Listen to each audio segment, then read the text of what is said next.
It's always a whole lot going on the west side and across the city. Anywho, y'all know we got various ways you can interact with the show: the Facebook, the YouTube, or the Zoom. If you're on the Zoom, you're right in the middle of the show, just come off mute, speak your speech, keep it respectful though. You know what I mean? Everybody got his opinion, but yours ain't got to be pointed towards somebody's direction. If it is, we're gonna have to mute you, possibly boot you, man. But you know, that's just how we gotta go. Like, keep the peace around here. Either way, if you're on the YouTube or the Facebook, if you type your comment in the box there where it says post a comment, we'll be able to see it. We bring you right into the show. That way, you can just go back and forth with us and be a part of the conversation. Either way, share the show. If you're listening, share the show, man. Share the show. Almost 4 years doing this thing now. Just got to make it larger so everybody can hear what we're talking about. Because we talk about some information that they need to know. Either way, I always like to kick it off by tossing it to Steve and say what you got going on, Steve. Oh, we got it going on. And it was going on last night at the Northwest Austin Council. We honored and congratulated and ceremoniously presented Dr. DeAndre Rudis. Oh, yeah. Off that stage across the bridge yesterday, Friday, right? Yes, sir. Yep. We had a great celebration yesterday. I want to thank everybody that came out, all the Block Club leaders and other officials. Elected officials. I got to mention the elected officials because we had several different district councilors from different districts. Well, about 5 different districts, right? Mm-hmm. Yeah, fill me in on who they were, because I didn't know. Okay, so we have Brian. He is, I'm gonna get his district wrong, but he is Southside District. Julia, Southside District. She's 2. Okay. Beth is 14. No, not 14. No, that was Julia. Oh, that's Julia. Beth, Elise is 11, and then of course we have 15. 15 and no 25. No. Angelica was family reunion. Yeah. Angelica had a family reunion, so she was out. There you go. We had a nice turnout. It was valid. We had a good turnout, y'all. Good turnout. Good turnout for the turnout, as they say. Yeah, we had, you know what? We had a good representation of people from across the board. Yeah. We had people from Oak Park, River Forest, Forest Park, the Island.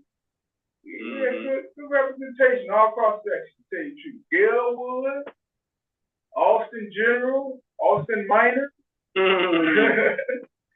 Good representation, y'all. Good representation. I know it was, like I said, we were trying to really focus. It was a community-based celebration, but just accomplishments in general. But we had so much going on, we wasn't able to properly articulate. But hopefully, everybody that came out, you took the gift that we laid on the table for you. There was a couple things, and then we was actually supposed to give you roses before you left, but everybody started kind of bolting at different times, so kind of hard to keep up with everything that was going on.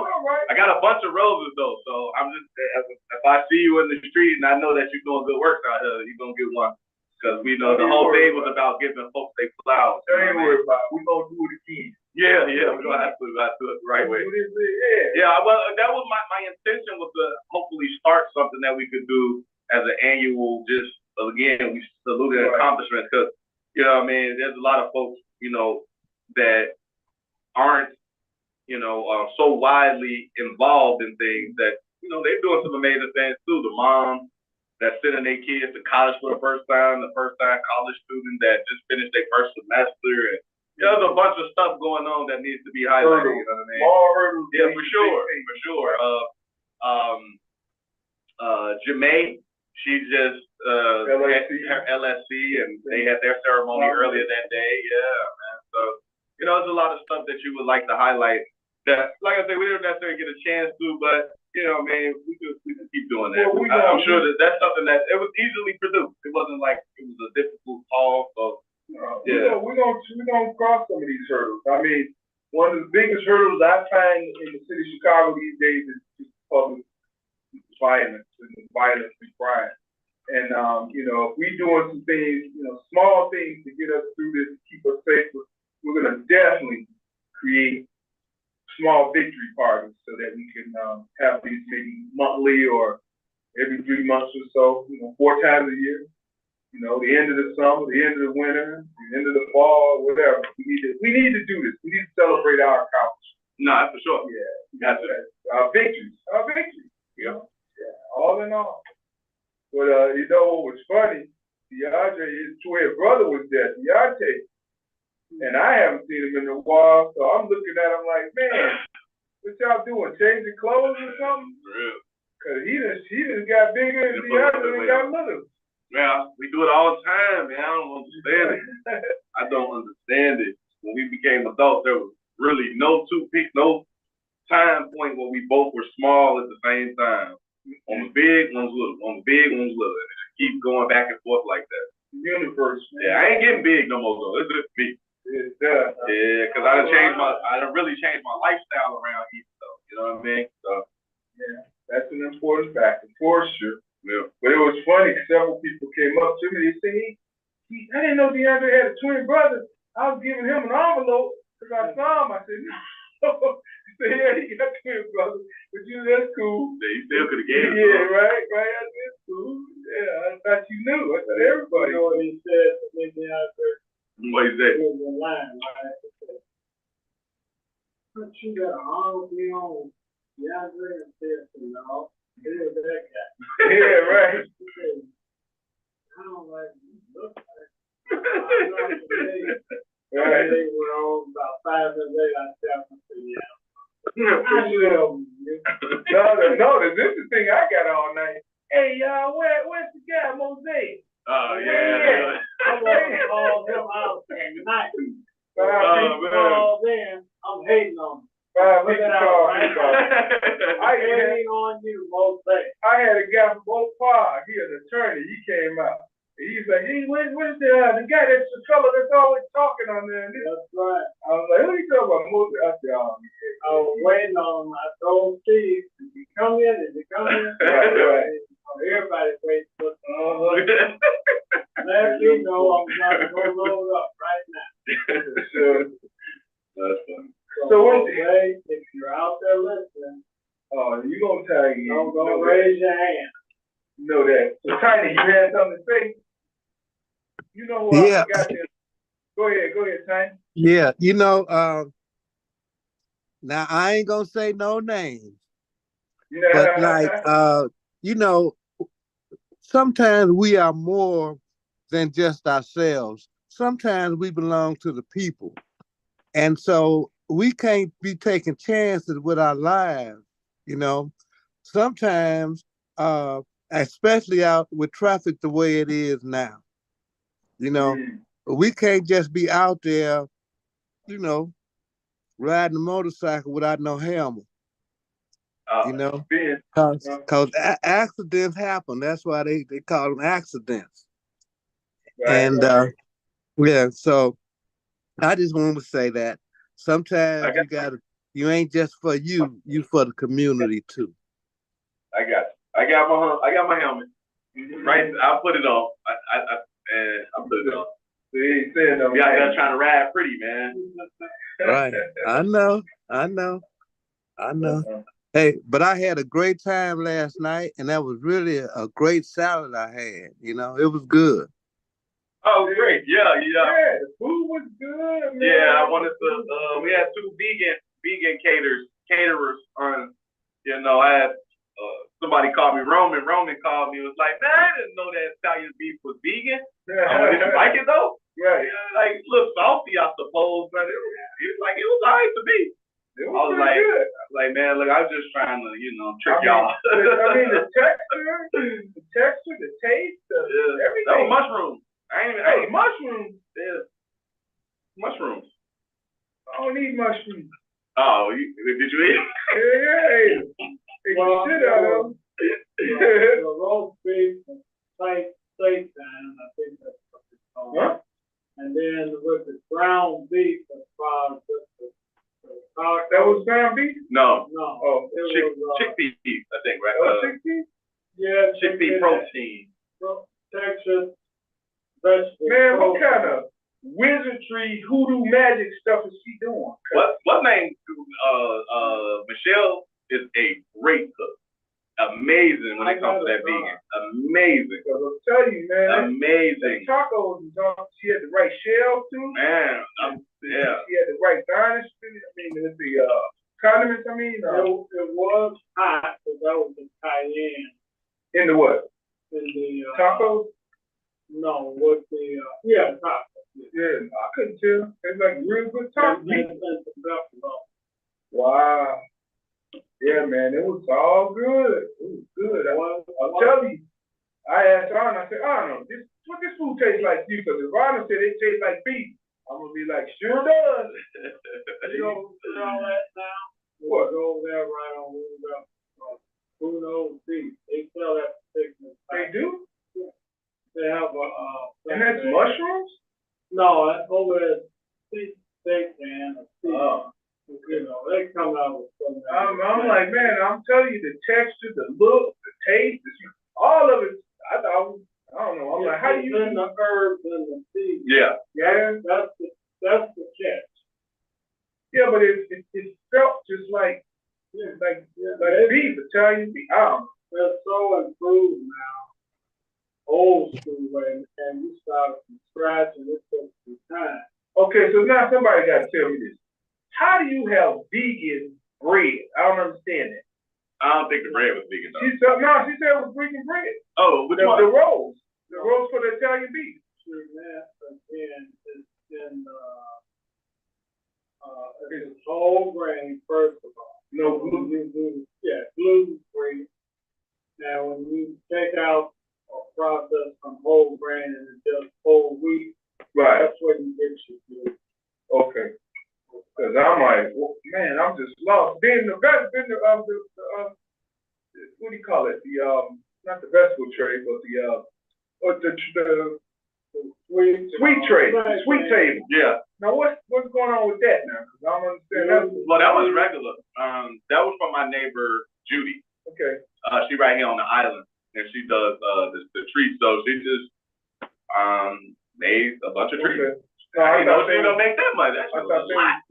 Each cobbler had agape syrup. The peach cobbler was vegan as well. Okay.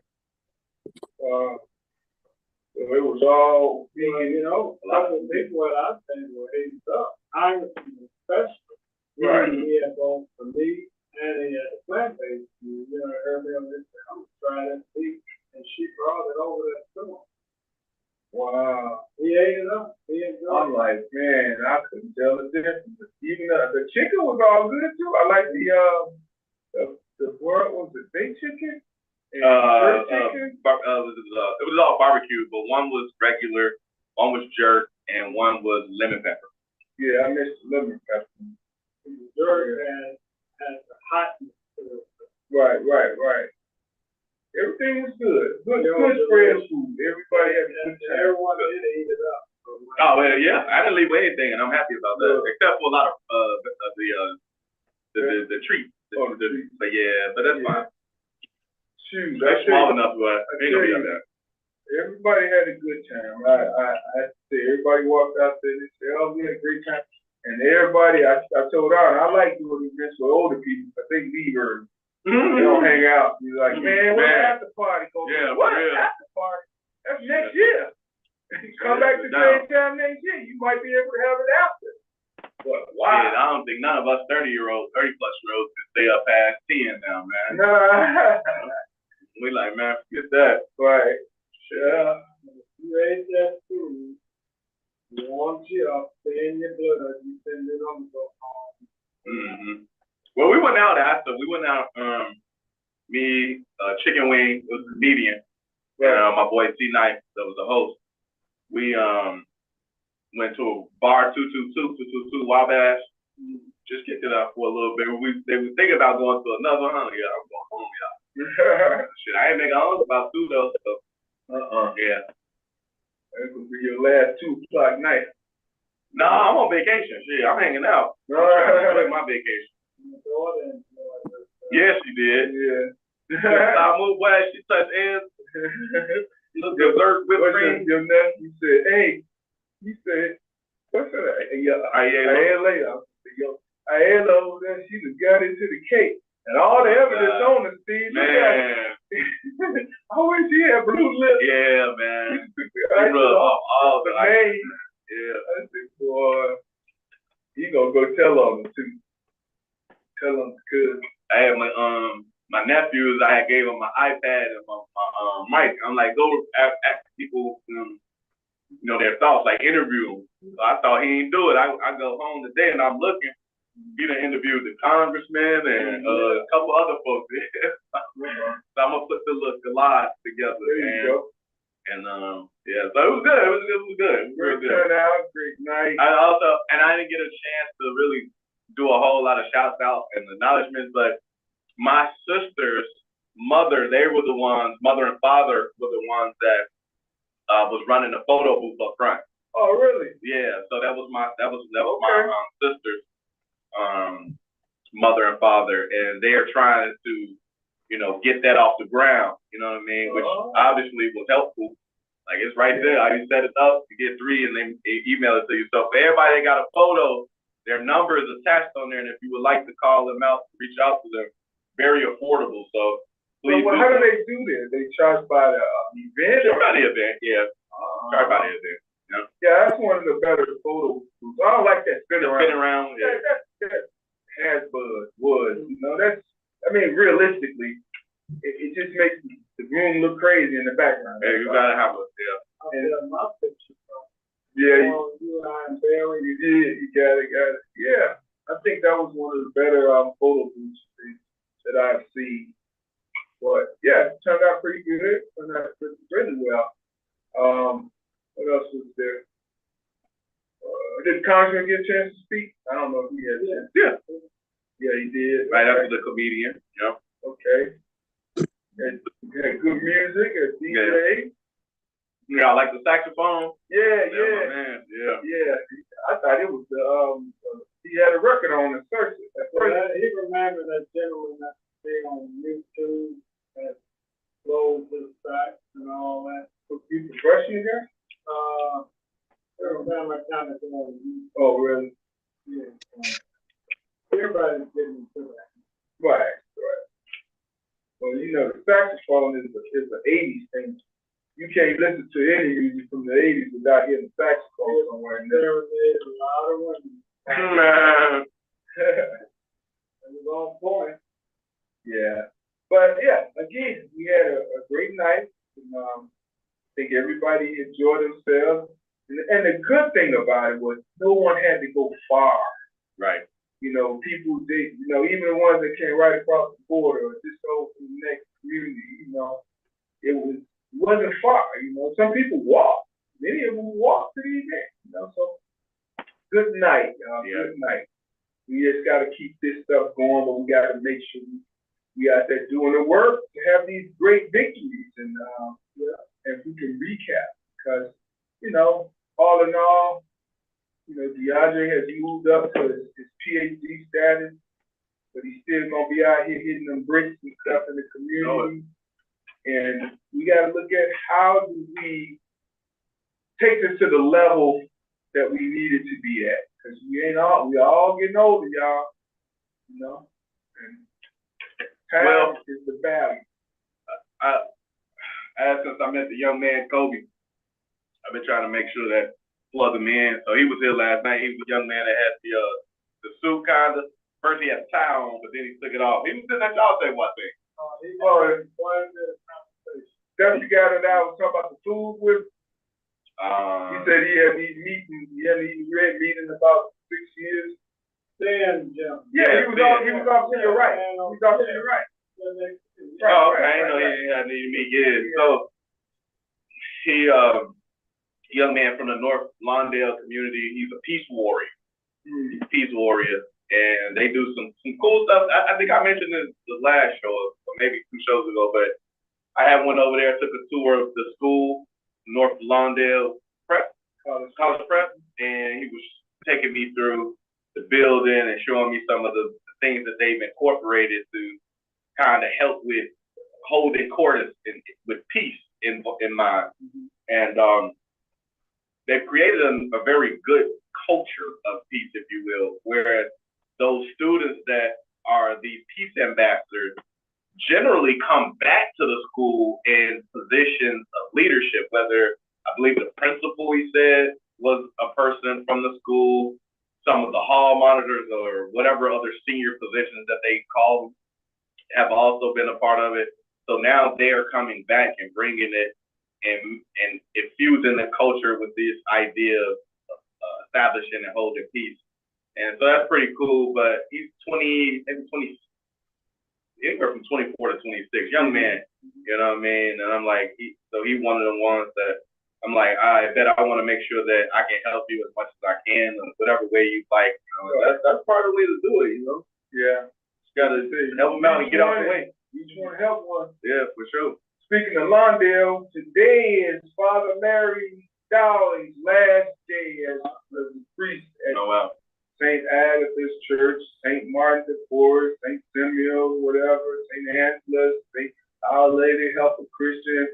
I mean, it's 12, 13 churches that merged into two. I'm like, yeah, they changed names. I mean, yeah, St. Agatha, St. Thomas Aquinas turned into, what's the name of it what's the new name on Washington and Jack? Washington and Laramie, I'm sorry. Right, no. Washington and Laramie. Yeah, right across from Josie. I know this the other day. Oh, that's what Josie does? Yeah, she said right across. Oh, I didn't know that. There's two names on that side. They put okay, so it used to be St. Thomas Aquinas, then it changed to St. Martin de Porres, now it's St. Simeon or something. Yeah, that's new name because they merged so many churches into it. So yeah, so I mean, yeah, he had his last mass today. I seen it on Facebook or something. And they did it outside of they did it out in the middle of Douglas Park, the parkway there. They had the last man. But he said he's going to still be an activist and advocating for all the issues. So, hey, we'll see him out there hitting them streets too, I guess. He's moving, by the way, he's moving to Oak Park. So. Yeah. Say again? And if I can say, me, Venus, Ted, Trent, and Clay, we went to that, his last, sermon. And like you say, it was over in Douglas Park. It was real nice. I wish I would have known. Nice. And the name of St. Agatha now. Okay. So now the name of St. Agatha is Simon of the Cyrene. And that was the black guy who carried Jesus' cross. St. Agatha's name changed to that, or St. Martin de Porres? St. Agatha. No, it's no longer St. Agatha. They got St. Agatha small, but it's Simon of Cyrene. That's what it is. Yeah. But is that what you seen too? Yeah. Huh? That's what you see? He said he seen that on St. Martin de Porres Church. Well, now the priest is over 3 churches now. The guy that took Father Larry's place, a young African brother. Oh, he is. Yeah, he called me but I think that's yeah. No, Father Larry called me Friday, and I told him I was in the conference with something. I said, I'll call you back. That was around about 7 o'clock. And then I got busy even more, and I forgot to call him on Saturday, didn't hear from him. And I look up, and I'm like, wow, I forgot. He got his last mass. It's the last day of the month, last Sunday of the month. But, yeah, I hate I missed it. But nevertheless, I think St. Martin of Cyrene is just the name of, they renamed St. Martin de Porres.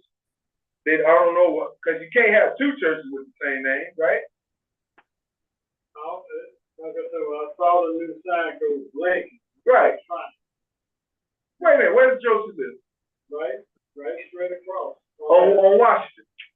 On Washington, but our house is right straight. In front of the front door? Well, in front of the rectory? Yeah. Yeah, so he's seen it on it's only for St. Martin de Porres, it's not for St. Agnes.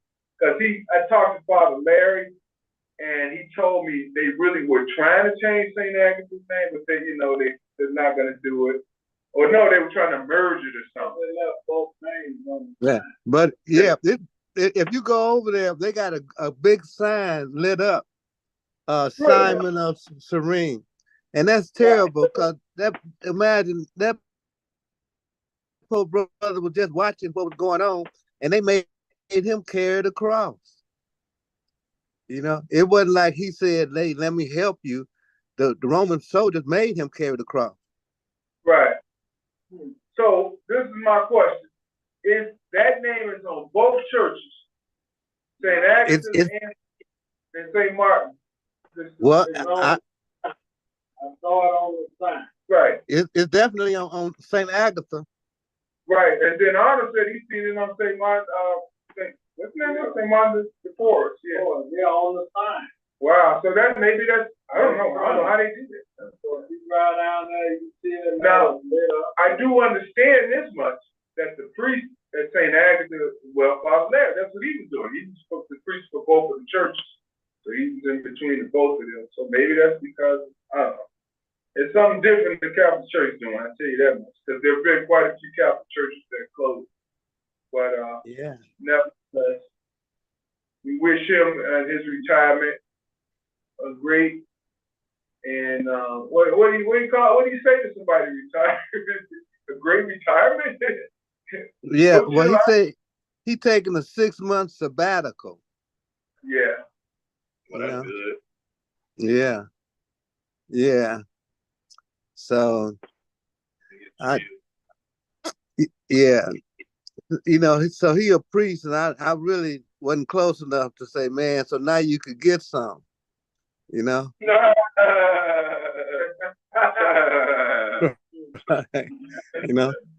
That vow of celibacy is over now, huh? Yep, that's the end of that. Are they doing that, What? Breaking the vow of celibacy? I mean, well, I've known of at least one priest, maybe no, two. I've known the Father Iris that came from St. Agatha. He got married when he left the church, the priesthood. And once you leave the priesthood, you're supposed to be able to do what you want to do. I'm still sure there's, marriage is part of it. But yeah, Father Iris got married. In fact, Father Iris got married a black lady, and I saw him over at Good City, which is now Austin Coming Together. Good City used to be right in. It was the same office. I went in there to see him some 13 years ago, and he was so happy to show me. Steve, you see my wife? I said, your wife? I said, wait a minute, you a priest? What are you talking about?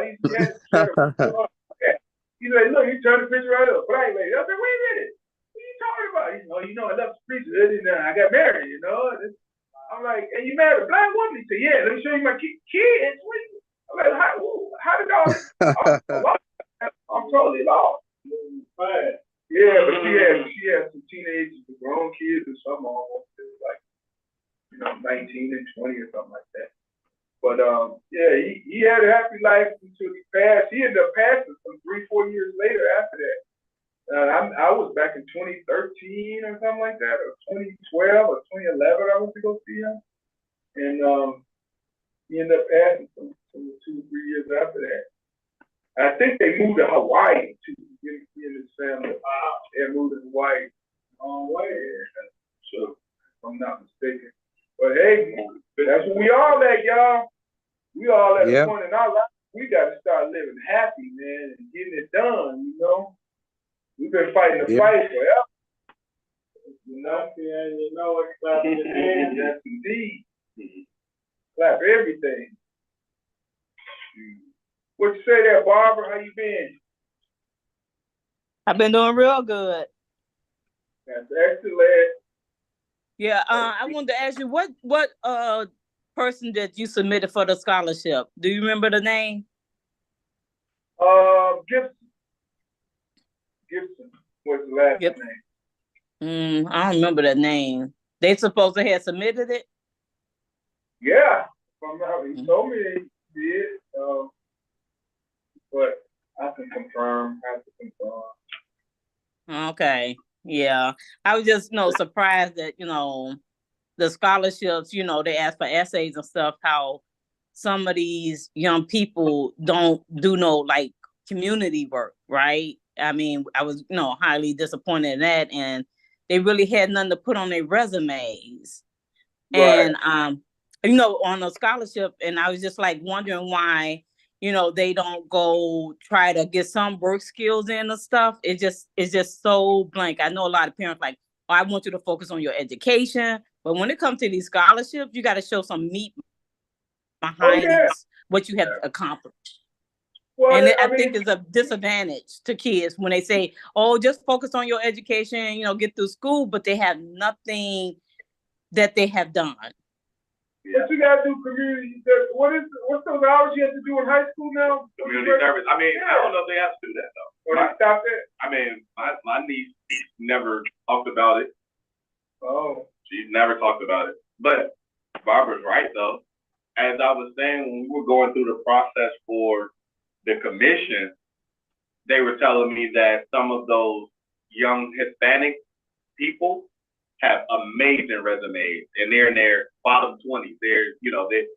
They're younger than 24, and these on their resume, they're working for in constituent services and aldermanic offices and state reps, and they've gone to Springfield, and they're advocating, and they're doing this and that, and they're far outpacing the output that our students are putting out. I be trying to tell my niece all the time, I'm like, look, you better go ahead and start getting involved in community. I was like, I'm out here, so, get some internships and start building your resume up, Because, we getting outpaced in that category by, Latino folks. And, that ain't bad. That they community putting them up, letting them know early. Trying to tell you, this how you want to get ahead, you gotta do it like this. So, we gotta, they got time. They got time. We may have to teach them a little bit about organization and how to compartmentalize and how to associate their time properly so that they're not wasting time and saying like, oh, I'm too busy to do all of these different things. You know what I mean? You and I was talking about that, Steve. Everybody keeps telling Arnold, everybody was telling me throughout the whole time, man, how you do it? How you gonna do all of this? Man, I graduated with a 4.0. I had a baby. I had a not two full time, a job, a full time for sure. Ran for office, was in a fellowship, went through a pandemic, went through civil unrest, and still got a 4.0. And I'm just like, man, y'all gotta stop putting limits on people believing that they can't be successful in multiple bags because you can't be. You know what I mean? So we got to teach people that. The one thing that I have that most people may not is organization skills. I know how to put myself in and take myself out where necessary. You know what I mean? And when you're trying to aspire, you got to be able to articulate that. I can't be everywhere. I can't do everything. But where I'm needed, I will be. Right. And that's it. You just got to do it.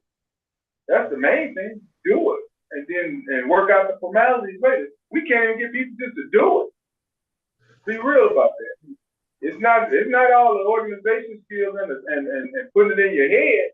They're just, let's just say, people that just won't do anything. It's like, have you thought about going to work? Yeah. For what? Well, I need to work because you need a job. Well, we're not telling you to take 3 jobs. Just take a job and be sufficient, But again, we're dealing with individuals that they won't do one thing. We're not even talking about education. We're not talking about create your career. Some don't want to do anything, period. So to sit there and like you said, you juggle 4 or 5 things. Trust me, I get it. I know that. I've been doing it all my life. You got to, man. I mean, unfortunately, we're in a vastly different country, but we're still in the same country at the same time.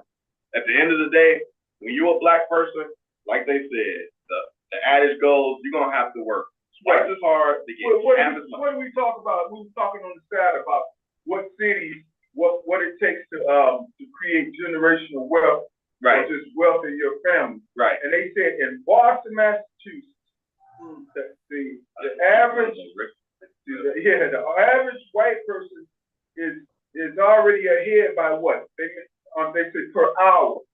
Was it per hour, per year? I think it was per year. They were like $140,000 a year is what they was their average income right. for creating generation with the exponential generation of wealth. They said for the black person there, it was $4. $4 a year was the average. And then in California, it was $240,000 for the average white person, and it was $44,000 for the average black person in the state of California. And then someone said, now you understand why when you say you have to do things 5 times greater than your counterpart, it's not even 5 times. Man, it's 10, 20 times. You know. I mean, we may not like it, but it's our reality. We just gotta. I mean, we could work ourselves into a position where we can do things with a little bit more ease, though. You know what I mean? You got to get to a point where you have multiple streams and you're setting up yourself to be duplicable. Meaning, you know, copy. Yes, and when you do that, it makes it that much easier for you to produce generational wealth. Not only that, but you can hire people. You know, now you turn into somebody that actually, when you talk about contributing to the community, one of the ways that we need to be able to do that is creating real sustainable opportunities for them. And when you can duplicate yourself, that's the way that you can do that, you know. So in that mold, right, people were asking me constantly, so what you gonna do now? You know, and I've been saying for the longest, you know, in October, I intend to release a book that focuses on the psychology of development as it relates to yourself professionally and personally. Additionally, I'm going to take my dissertation. I want to do the study, and I'm going to look for sponsors to help me build enough capital so that I can actually find either one organization or multiple, and then get the required number of participants. So when I do the research this time around, I can actually publish a study that says this training program can develop these capacities. You know, then now we would have a scientifically validated study that allows us to take it to these marginalized communities and other populations that could benefit from it.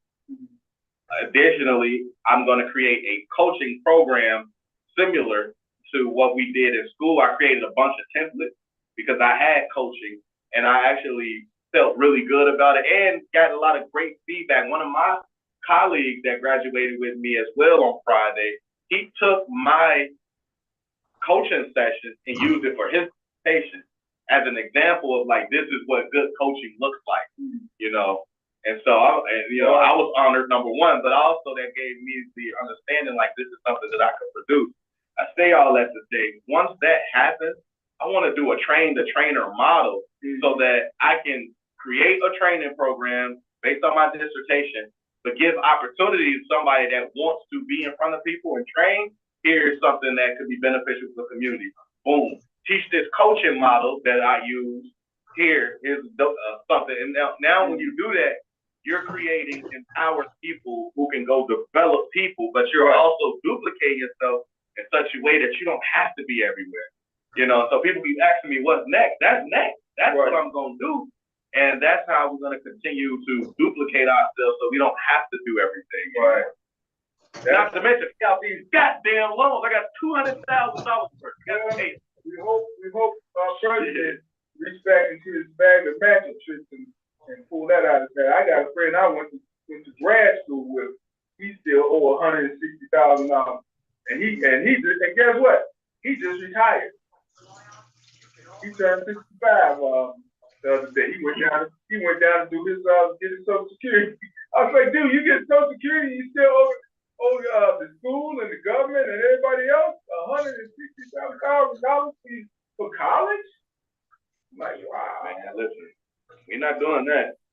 Like I said, anybody that go to school, you better start producing something off that education. Right. Like that for yourself. Don't go work for them, man. You can work for somebody, but you better do something for yourself. Utilize it. Man, look, whatever you work for, an organization, company, or whatever, you need to be taking notes and trying to figure out the exit strategy, or doing both at the same time. You got your side thing hustle, and you working for somebody else.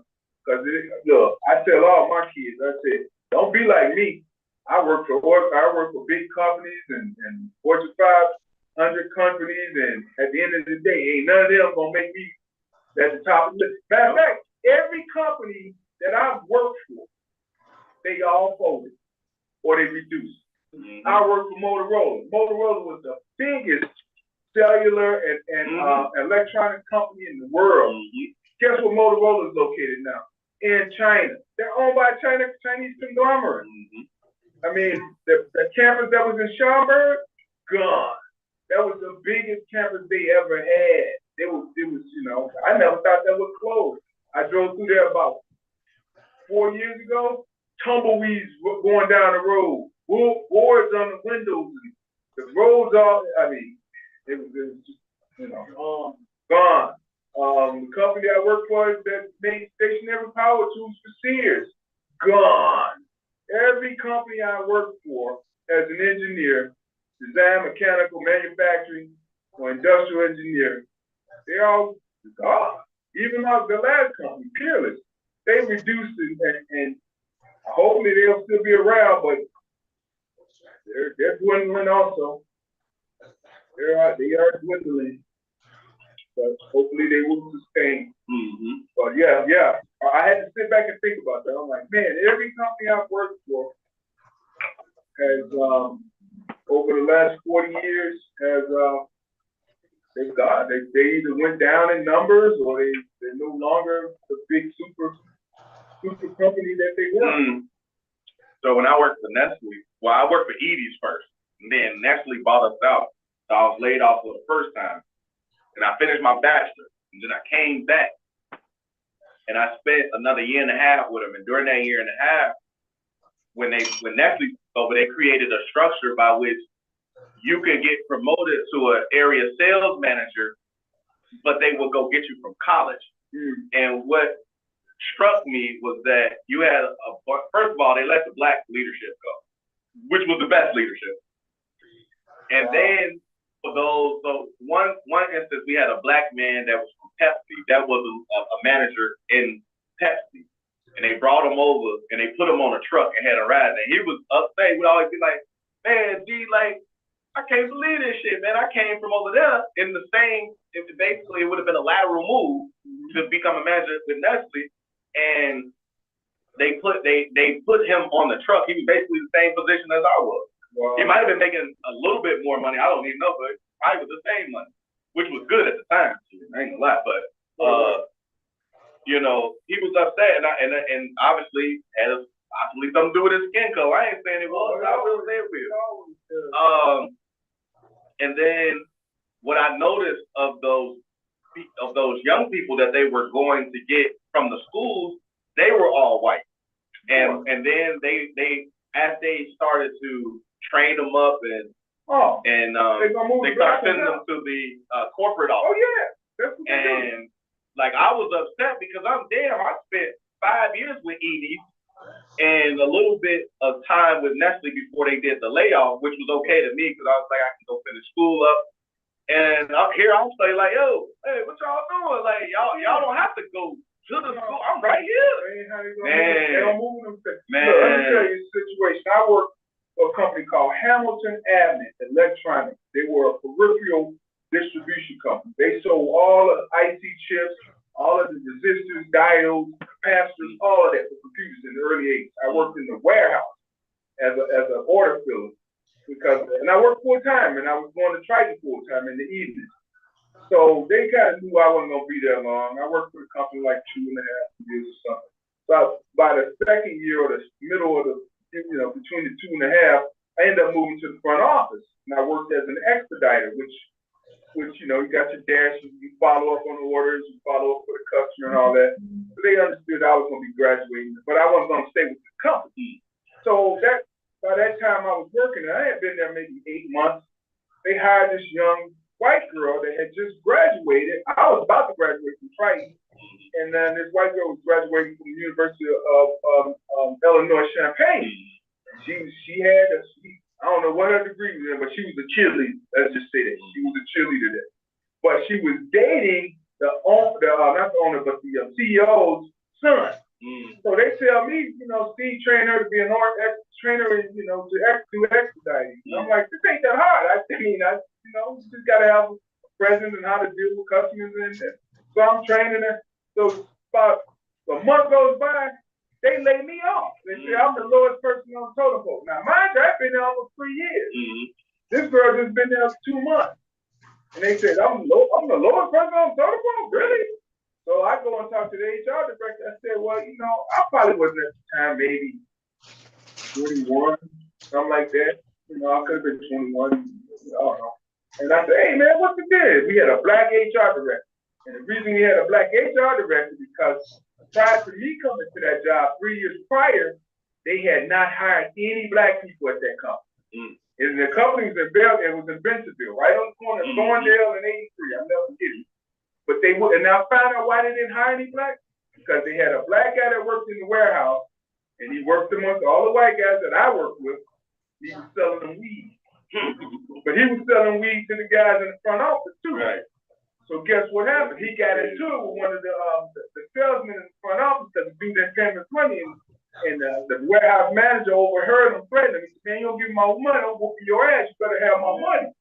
So they fired the guy because they said he was threatening the sales guy in the front office. He said he's gonna have his brother come up there. So guess what happened? The black guy turned around and sued their company. This is what they told me. I said, what did he sue on what grounds? He sued on discrimination. What, on discrimination because they couldn't take away ass whooping? I'm like, what was that? He said, no. The judge and the lawyer asked, were you ever called the N-word, or have you heard that word or anything while you was working? And he said, yeah, I heard these white guys say that plenty of times back then. And that was it. That's all they took. He had a case. And when he had a case, he got his money. He didn't get the job back, but he got a discrimination case out. The company wouldn't have any black people for years. I mean, it might have been 4 or 5 years in between. And they told me, because when I got in there, they said, how'd you get this job? This was the white guys in the back asking, how'd you get this job working in? I'm like, this ain't no presidential position. You filling orders for $5 an hour. What are you talking about? Anybody can walk on the street, get this job. I'm going to college, make 10 times as much. What are you talking about? So they told me the story, and the manager that I knew, he was my manager that caught the guy. I mean, I overheard it. Of course, he went back and tricked. Told me, I heard him threatening the guy up front. And then they let him go. But the guy ended up, like I said, and then guess what? They hired a black HR director because they figured if we hire black, we'll never get sued again because the black guy is going to safeguard us from the black people. No, wrong. Because when it came to me, I went to him and I said, hey man, how are they going to let me go on and tell me? I mean, it didn't really matter because they didn't have anything in engineering. I was going to leave the company anyway.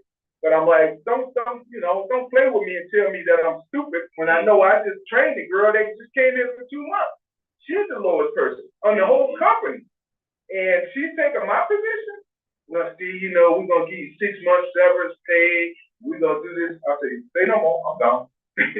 Give me stuff. I'm like, I will go be in another 2 months probably. I'm looking for an engineering job.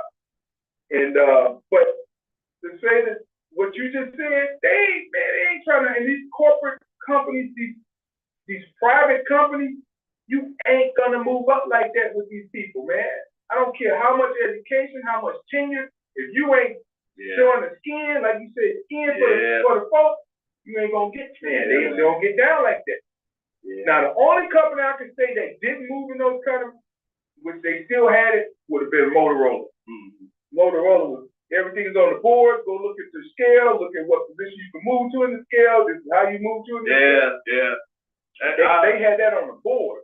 Yeah, that's something I've been thinking about wanting to draft for companies, maybe as an opportunity, a career development path framework for them.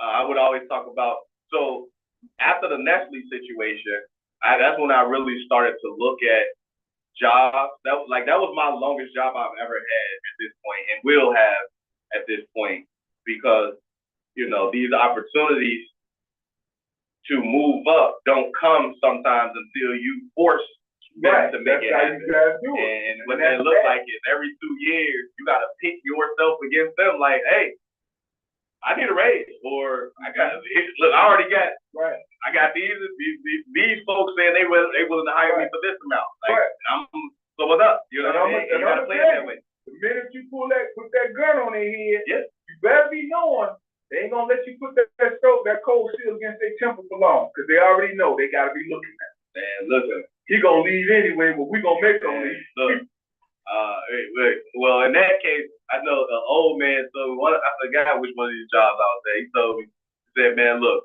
they only gonna pay you enough so you don't leave. So you give them enough work so they don't let you go. Right. Shit, that's the remedy to that. I told you my last company, the guys that ended up being the president and the vice president of the company and VPs over engineering and all that, these guys came from purchasing, paint line, and manufacturing supervisor positions. Mm-hmm. Now, I had come in the company as an engineer with 10 years experience. Right? You think I ever moved up to any of those vice president engineers? None of that. The highest I ever got was just manager. Mm-hmm. Yep. And guess what? Yep.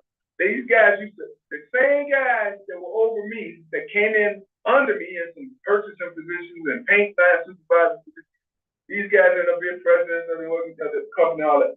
They had a book. They had taken a black binder, like a binder where you put the clip in the papers, and they had put a piece of yellow tape on it, and they wrote in a mark on the front of this black binder, the Book of Empty Promises. They didn't have anything. But this was their gripe to the owner and the former CEO of the company.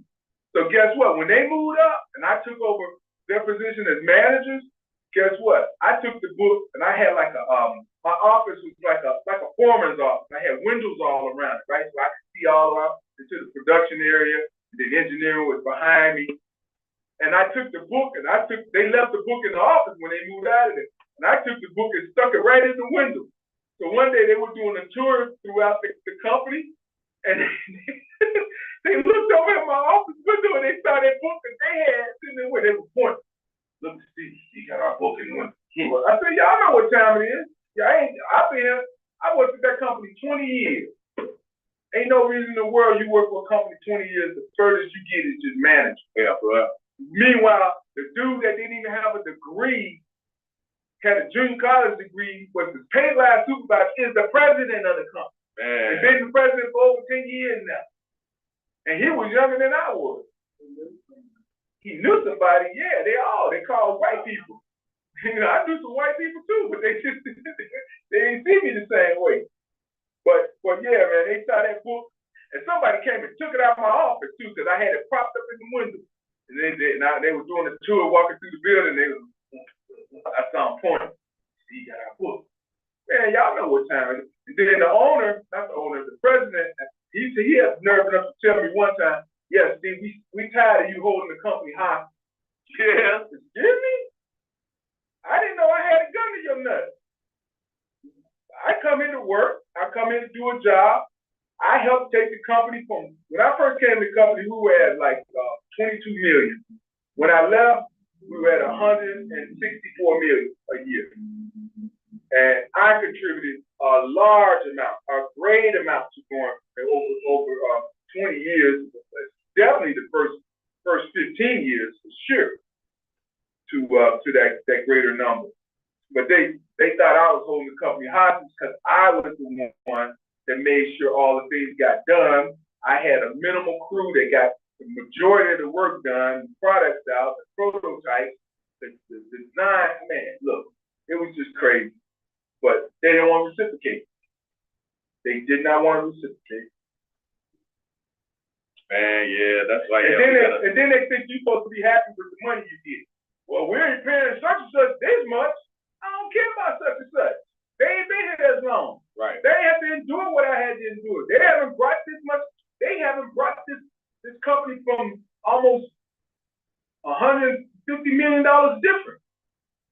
Yeah, that's why you gotta build your own. You gotta have your own thing. You have to have your own thing, man. Look, Got to. I had it so good, man, when I was working there. All of my distributors, all of my what you call it, not just distributors, but vendors, absolutely. Man, they used to always say, Steve, why you still here, man? You should do, I could hook you up. Now I had one vendor, he used to fly me out on a Learjet. He say, Steve, meet me at DuPage Airport. We got our company Learjet. We're gonna fly you out to connect to the East Coast. Come check this out. We're gonna fly you back today. We'll take you to dinner, gonna show you the facility, show you new equipment. And I'm like, one time he did, I was too stupid not to do it. I was young at the company. I was probably like 26, 26, maybe 28 at the time, something like that. And he says, hey, why don't you fly out and check out this new piece of equipment? It'll be good for your company. We'll fly you out, put on home, take you to. So I go to the vice president of the company. I said, hey, they want to fly me out, see the new equipment. He said, oh, we're not in the market right now. But what about the future, dude? Yeah, real. You ain't trying to take the company to the next level. We need to know what's out there that's going to advance it. So when he said that, I got upset with it because I said, he don't care if I go or not. Right. So the vendor told me, he said, man, why don't you just take the day off and you go, we'll do it anyway. Right. But I looked at it as if I'm using my own personal time to help the company. Right. And they don't care. So I didn't do it. Right. That one time I didn't do it. And I learned, I said, man, it's about me. Right. And I went to Europe. Right. I stayed in Europe 2 weeks. We went to Austria, Switzerland, Germany, Liechtenstein, all these little countries all over, and I learned you got to get what's for you. Yeah, you got to, for sure. The company comes second. Within the framework, you must. Who else does? Let's see. Tap in with the online. But that's the audacity they have to literally tell me, oh, we're tired of you holding the company hostage. That's crazy. Oh, that's what I'm doing. I thought I was working to get paid. What? Really? Crazy. So what you got to say there, Raheem? I know I seen him pop up here and there. Dr. Young, we got Dr. Rudish on the other end. Dr. Young, appreciate your slide through last night, brother. Oh, it's no problem, man. I appreciate the invite. Yes, sir. Yeah. I think everybody had a good time. Oh, yeah. I definitely encourage anyone young, don't put your mindset into only working for a company all your life. It's not going to be fruitful. No. Unless it's the government. In some cases, now people I know work for the government, especially the black people I know work for the government, they do it good. They've been doing good for decades. You hear me? Decades. Shit, they just, but look, we have a lot of black people that work in government roles, but I swear they all in customer service. They make you not want to go. Man. Make you not want to go, man. Yeah. The ones that they fall back on their laurels. They talk to you any kind of way. They we get that. But I honestly think, but I'm talking about those that are like in DC. Cause I got about three cousins for sure. They work for the government. Man, they love it. They've been there since the 70s, and they like, man, if I would have stayed in Mobile, I would have never had these opportunities. And they're making over 6 figures. They've been making that for decades. Yeah. One works for the Pentagon, one works for the GAO, Government Accounting, or GAO, Government Accounting Organization, Operation, whatever. The other one works for the Department of Homeland Defense. He works in the IT department there. He's hooking up all of the stuff like the FBI centers and O'Hare and all these other things. But nevertheless, making good money. They don't know, man. I've been going out to DC since the 80s. I ain't never heard them complain about, man, layoffs, man, they pressure you, man, I'm not getting my money, man. You ain't gotta worry about that. You know what their biggest problem was? I gotta keep going to this job and making all this money. That was their biggest issue. Hello. Mhm. Y'all hear me? Y'all on? Oh yeah, Yeah. go ahead. What's up, Steve? What's up, Dr. Ruders? Say there. Dr. Ruders, what's up, y'all? No, I wanted to just touch in on that topic I was talking about as far as the your jobs and everything. I think one of the things is with the jobs, um, I just think the mentality I think around the job has been like I use my job, my job pay me, and then these conveniences in life or the excitement or whatever, I use my job to pay for that. And I just think that's probably always been a wrong train of thought, right? Like now my mindset, especially when I'm working, is like I'm a trained assassin. And what I mean by that is like when you're a trained assassin, you're like the best at your class. Nobody know, what you do. So I come in and I do my job, but I also had to learn it's all about politicking too, right? And I don't like all the people that I've seen whoever got promoted at jobs and stuff, it's because they politic or they told on people. Like if you like jobs love when you tell on people. Now if Oh you're yeah. gonna be one of them good old boys, let them know what's going on, let them know who's selling the weed.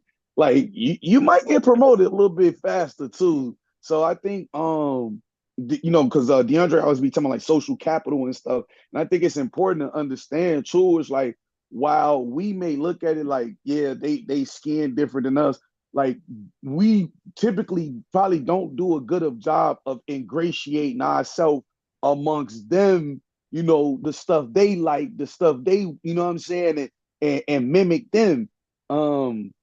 But because we always want to do our thing. We want to be able to be black and be able to be us and get promoted. And it just don't like as far as what I learned so far. It just don't work like that, man. It just don't.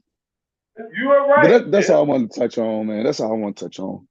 Sometimes you have a moral firewall where you don't want to do them. Like my last company, it was known historically when the salesmen and the higher ups went out on those sales sabbaticals for the company. Man, they was all out there getting down with each other. Yeah, Oh yeah. yeah.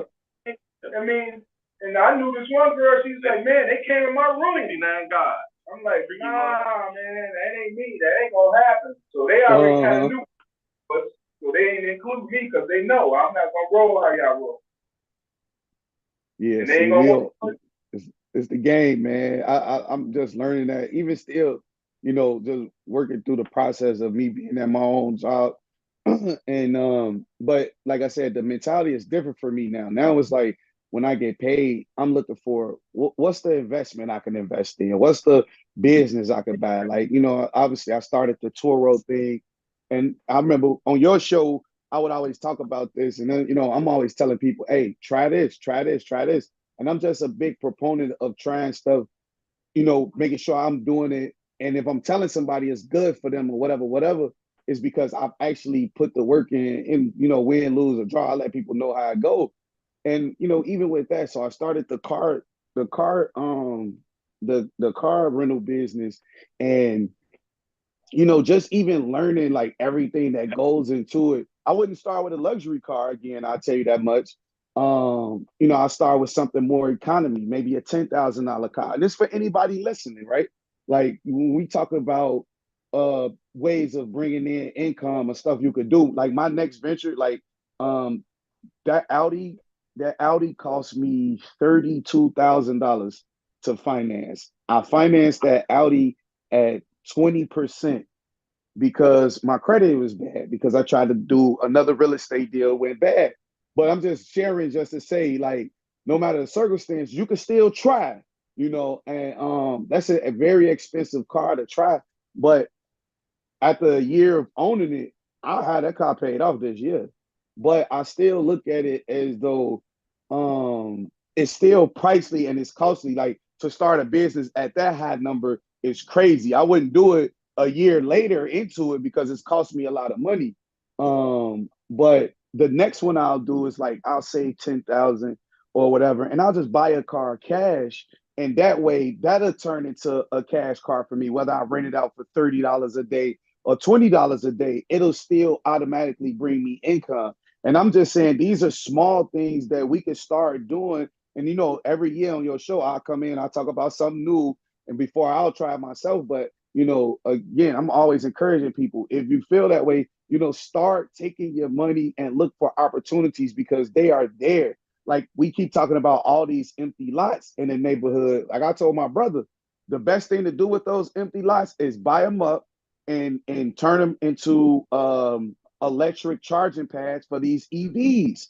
They're going to be a thing. If you want to be on the cusp of what's in the future, you have to be forward thinking, right?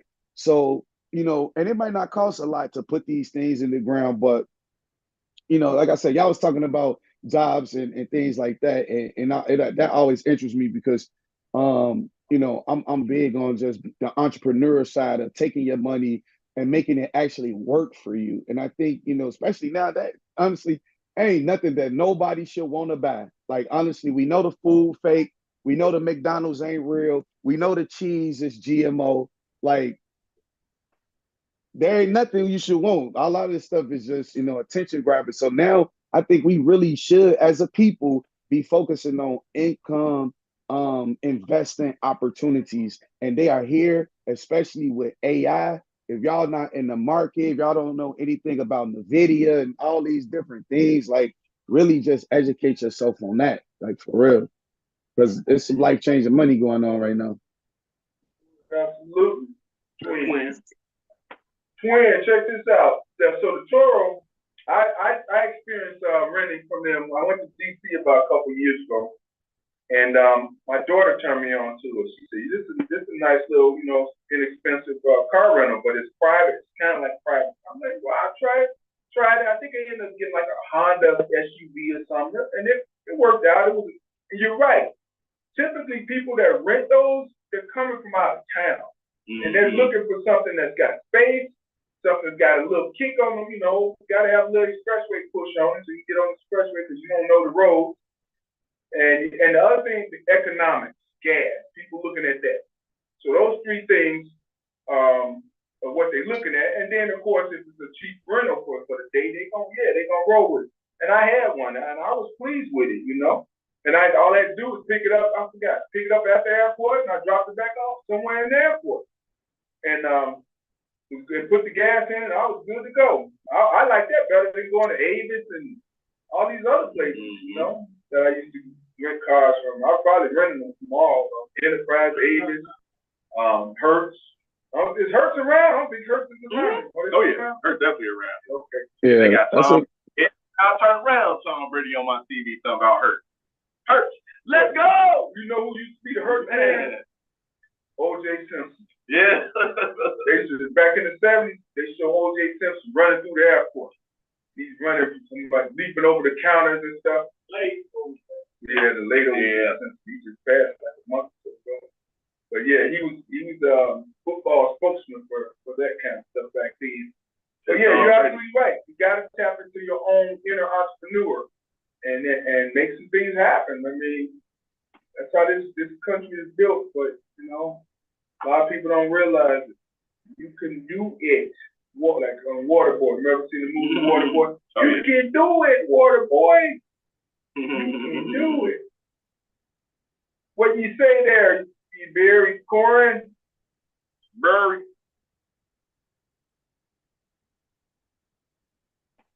Hey guys, can you hear me? Yes, we can. How are you? I'm good. Congratulations to DeAndre again. Thank you, sir. Good to see you out, Barry. Glad you was able to make it. Yeah. He entered the club with you and Dr. Young. Dr. Young and Dr. O. Yeah. It's a real interesting thing that you mentioned that.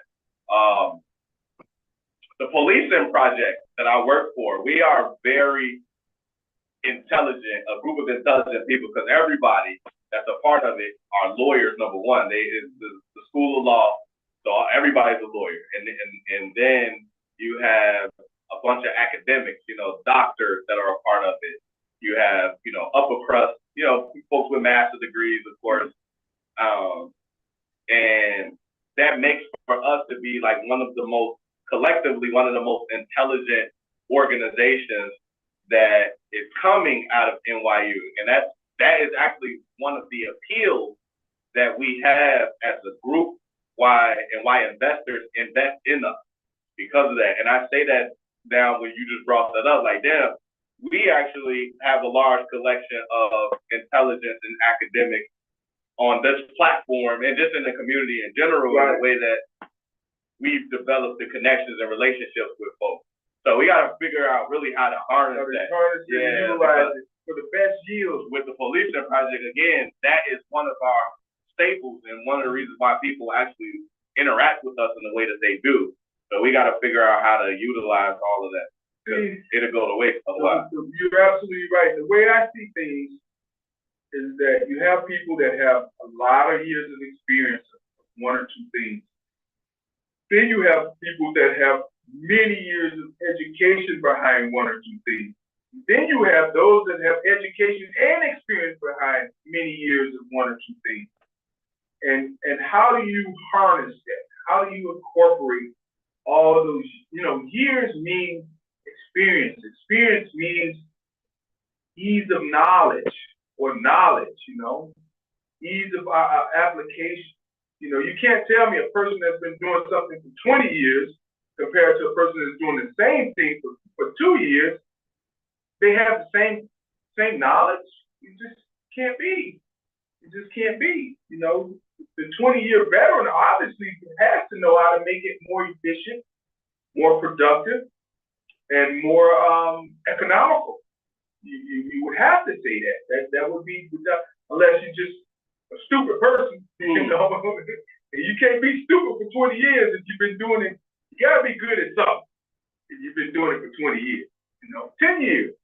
Shoot, when I first got an engineer, I used to think, man, I've only got like 2 or 3 years in this. This ain't, this is not enough. But then as I progressed into having 5 and 10 and 20 years, it was like, yeah, I see the difference. I really do see the difference, I used to go in thinking every time I went on an interview, I wouldn't get the job just because I only had a couple years of experience in engineering. But in some cases, it was my benefit because they didn't want to pay all the money for a 10-year engineer, And then they saw the potential, like my last job that I worked for 20 years, I got more money, way more money than I did when I left the job where I was making really good money. And the reason I got that because the manager had already in his mind knew he's gonna shift me over to a whole nother plan of operations outside of the engineering. He wanted me to take over what was known as the TNC program, which they didn't really have. They had been shopping it out for the job shop outside the company. Then they said, we're gonna buy an industrial laser. We want you to take it over, Steve. We want you to take over the whole department. I'm like, what? I'm like, I don't know anything about industrial lasers. And I took it on and developed the program, developed the department, developed the guys. It took me 10 years to get a crew of 9 guys to run that program efficiently. Because they never wanted me to hire the people that I needed. They always wanted me to hire from the agencies. So I'm always hiring people at minimum wage, but I gotta teach people at 3 times minimum wage, Right. That's what they were making, but they didn't want to pay the money. So it took me 10 years to get a good group of 9 guys to run 3 shifts, 3 guys per shift. They used to call me 12 o'clock at night. Steve, what we do? The machine did this and that. Man, turn that off. Y'all go over there and find a coffee machine, and I'll catch you in the morning. But don't, you can still stay on the clock. Cause what I'm gonna do? I ain't coming down there. I'm on salary. Nevertheless, I ain't no power. Industry, when physical labor is going to still play a major role. I think we want it now for railroad. Mm-hmm. So, kind of on balance, what AI and technology to assess from a profit standpoint, you Right. know, pay. Oh, yeah. He was saying that, and then I said, well, I wonder how does this stay on the railroad? For example, they used to have a caboose on the end of the train. Yeah, they kept it. Now they put a telemetry device. Right. Well, but labor said, okay, we know it's coming, so we're gonna draw it out and get a contract as long as we can to anticipate the shortcomings on having a person doing some physical labor when it comes to having that food. So that affects the cost, right? Mm-hmm. And they get in labor negotiations, so when all you add up all this, how profitable one way or the other is gonna be. It only, in some industry, that's why I said it's only, you can go so far quickly. You're gonna measure the bottom line of AI and technology where it's gonna take you, or how much you know. Mm-hmm. Well, your case, you was going to the agency to impact the bottom line Right. of profit, pay the lowest wages, but still somebody do the job. Right. But the problem was, we could have, it wouldn't have, they put the burden on me, which took me 10 years, because I went through hundreds of guys, man. Hundreds. I would get a new guy every week. It's 52 weeks in a year. I had 52 guys a year, man. Crazy. Literally. Out of all those years, I only had like 4 black guys come through. And you know, one black guy told me he ended up staying the longest. He said, Steve, when I went to the agency, because it was Hispanic run, the agency said, if you drive these people over to this job, we'll give you this job with this. He said, I ain't take a job to be a cab driver. I can't took a job to work in a factory or, you know. So he declined it. He finally got in, and I told him, I said, listen, what you gonna do? I can hire you on permanent because I know you got papers. I mean, you know, these other guys ain't got no papers. That's why, man, you know, it's a guy. I hired him in 1999. He was 18 years old. That dude was still working temporary up until 3 years ago. It was for the company. He was 40-something years old. Oh, man, they'll use you in the building. Dude was still on temporary because he couldn't get his document. And I was like, man, I asked one of the guys, I said, well, Mario? He said, man, Mario, he's still on the temp aid? Yeah, man, he's still with the temp aid. 22-something years. That's how it was, though. I knew a couple guys that was on temp. He didn't have his documents. Well, so I mean, my place where the people in the country. Well, he kept him in the country, but he wasn't getting paid. That's crazy. I mean, he just didn't. The dude, look, when I hired him in '99, he was making $4.85 an hour, something like that, maybe 5. When I found out I said, what are you making now? Back in 2021 or something like that. They said, Steve, he making like $16. 20-some years later. That's crazy. I'm like, He's probably scared, you know. Oh yeah, for sure. But guess what he did? He got smart. He knew how to set the machines up, he knew how to program them, he knew how to operate, he knew how to maintain them. A company opened up, right? He lived in Melrose Park. He was going all the way out. And dude never even had a car. He was still getting a ride from one of the workers. He got a ride from a different worker for 20 years. Melrose Park, Maywood, right there by 9th and St. Charles. They make, it's a company I interviewed that many years ago when I was at Triton. They make car washing equipment. They bought an industrial laser. They didn't have no operator. The guy lived 6 blocks from the place across the tracks in Melrose Park. He decided to go over there and apply for it. They hired a guy and paid him $20-some an hour. And he said, forget that. I ain't going back out to this other company. The guy didn't even have benefits for 20-something years. You don't get benefits as a temporary worker. He had no benefits, none of that. He had a kid and everything, but he ended up going working. And he said, I ride my bike now. I go right. If I could beat the train, I beat the train at night. And if I don't, I ride my bike all the way up to 25th and go over the 5 hours to go to work on my own. And he making, I think they paid him like $26 an hour. Well, we ain't married. you know? And you say what you eating. Honestly, say what you eating there. Well, my point to all of this is these companies, man, you gotta go out there and do your own thing because if you do not, they ain't got nothing for you at the end of the day but a pink slip and your last paycheck. Trust that. Trust that. I mean, you have to pull your own trigger sometimes. Man, it's your job to give you a job. It's your job to build a life with your job.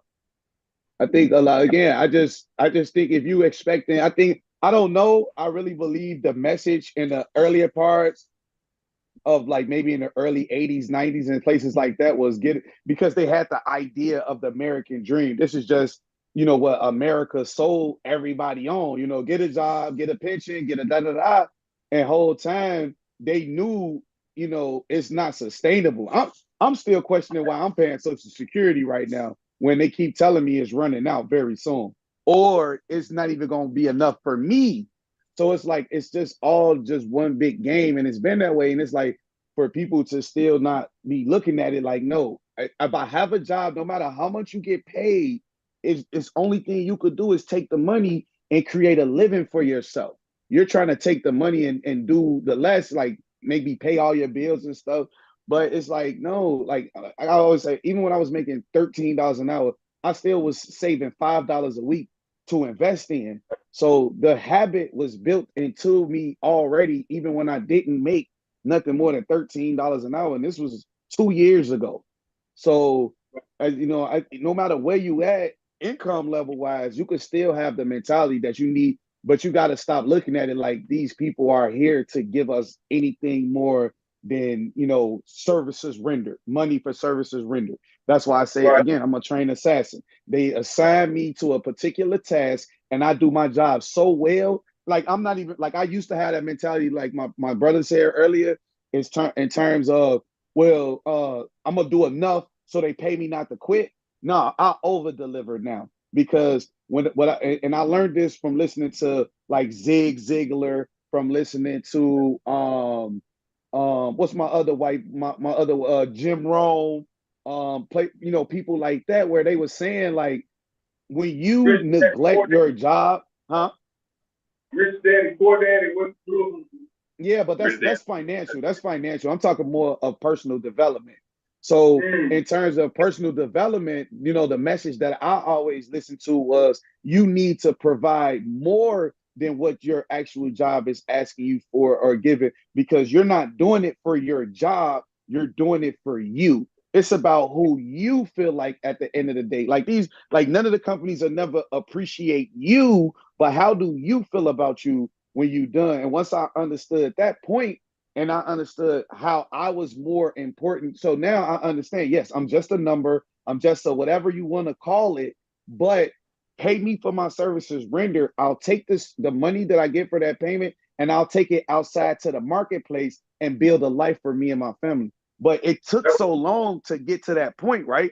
But I still, like, even though I know I'm like, okay, well, we just turned 37. So realistically, I have till about 73. And I say that because that's the average life expectancy of an African American male. So I always just tell myself this: I got about 30 more years. So can I do in the next 5 years something I just, can I not go out to parties? Can I not spend money? Can I just sit back and put money into a vehicle that's not giving me no return right now, but in 2 to 3 years, can I sit back and because of my job and because of the way my mentality is set up, is like I'm willing to sacrifice 5 years for the next 10 years, 15 years, 20 years. But I just think it's like stop looking at the job as a way for you to for maybe an accomplishment or a raise or a bonus or whatever it is. Instead, just take the amount of money you make and start creating a life with that. And then as you get better and better skills, you're going to make more money. Steve, I know you have always made more money because you know what I mean? Because you're going to continue to generate, because you know how to generate income. The thing is, most people know how to do it. It's just they don't take that income and then generate the life they want because they're not willing to sacrifice the now for the tomorrow. They call that a parlay. You gotta know how to do a parlay. That's a fact. Parlay. Hey, you ain't lying. You ain't lying. Get ain't to a just parlay. golf That's a fact. It ain't just a golfing term, believe that. But yeah, man, like I said, you're right. I came up in the era of get a pension. By the time I got to a company that had a pension, they only had it 1 year, and they moved it. Then they went to a 401k. I had 1 year of my last job, and I'm like, what's the point of this? What we do? Then they bought you out of it because they wanted to close that account, and I'm like, whatever, But again, when I first got into engineering and manufacturing, robotics was just hitting the ground back in the early 80s. And all I ever heard was the robots going to take all the jobs. Robots going to take, somebody said, no, they're not. You're still going to need people that make the robots, repair the robots, train the robots, program the robots. I mean, and I was like, you're right. What used to take 10 people only takes 5 now because they're doing 5 other jobs. But, not totally everybody was lost. I just say, I ended up in a field that was very lucrative, that was very open, that's always evolving, that's always changed. One of the biggest projects I worked on before I left the company I was last at, I was told by my director to work on a project to bring the company more efficiency. So I found a piece of equipment, and the equipment was yielding 30% more productivity, which in turn meant 30% more profit. So I worked on it for like 4 months. Found equipment, developed the program, how it's going to work. I presented it, and then the director goes, well, Steve, what if we do nothing at all? I'm like, huh? I just spent 4 months of developing this and getting us to the next level of productivity and making more money. And you just said, what if we do nothing at all? Well, you do nothing at all, you keep getting got or less. I mean, but I was surprised, but the guy was, again, he was one of those people they hired up. He came from a paint industry and I didn't know anything much about manufacturing or CNC or metal or robotics or automation, but I'm like, that's a friend of his friend. So I'm like, I would expect you to ask a stupid question like that. What if we do nothing at all? I almost told him, why don't you stick your finger up your ass? And what you did, how did that feel from what you was doing before? But, man, I'm telling you, I've been through it all. I know what you understand. It's just funny that it continues on with Black young people that have an aspiration. And I understand it. I understand it. It's just the American system. That's how they operate. It ain't going to be no more than what you going to make for yourself. And you going to have to go in and take for yourself. Like I said, I was literally told by the president of the company, Steve, we're tired of you holding us hostage. He called me in the office. We were talking about something else. And he brings that up. And I'm saying, so give me your money. On the real. What you got in your pocket? Bring me all the white women you got too. Man, that company was crazy, man. It was a crazy company. I've seen some of everything happen there. But again, like I said, the most opportunities I've ever seen Black people have was when they work for the federal government. And when they work for government, they manage. They have pretty good lives. The ones that I know over the last 6 years, they have had pretty consistent. They get their vacations. They're getting their money saved. They got their homes. They got their BMWs. They got their Porsches. They got their toys. They got their kids going to dental school and all that kind of stuff. But the government is a safe place because guess what? People don't get laid off from paying taxes. You still got to pay your taxes. So that company ain't going to never stop, What you say that, Ms. Jacobs, where you be? We missed you last night. Edie Jacobs. Was that Ms. Jacobs?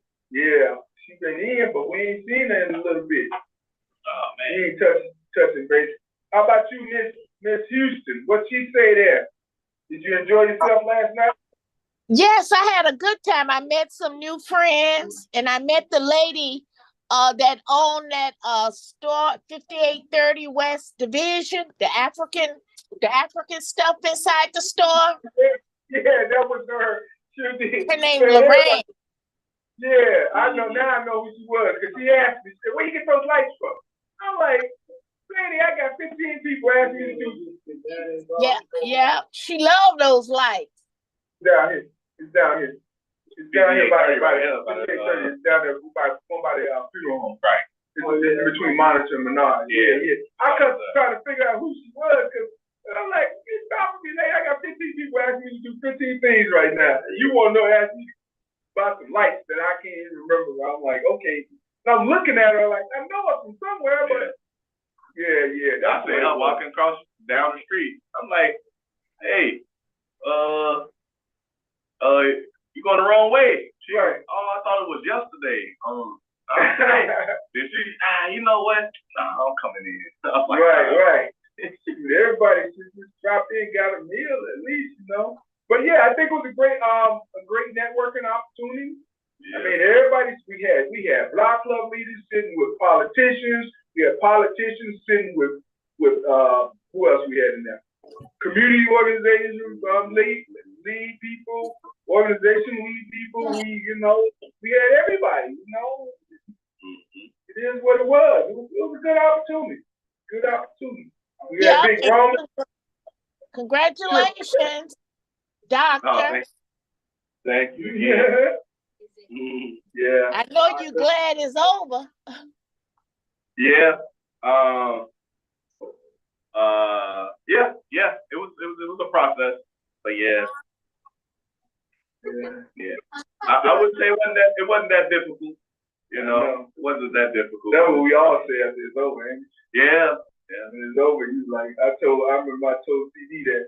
I said, CD, I got my master's, man.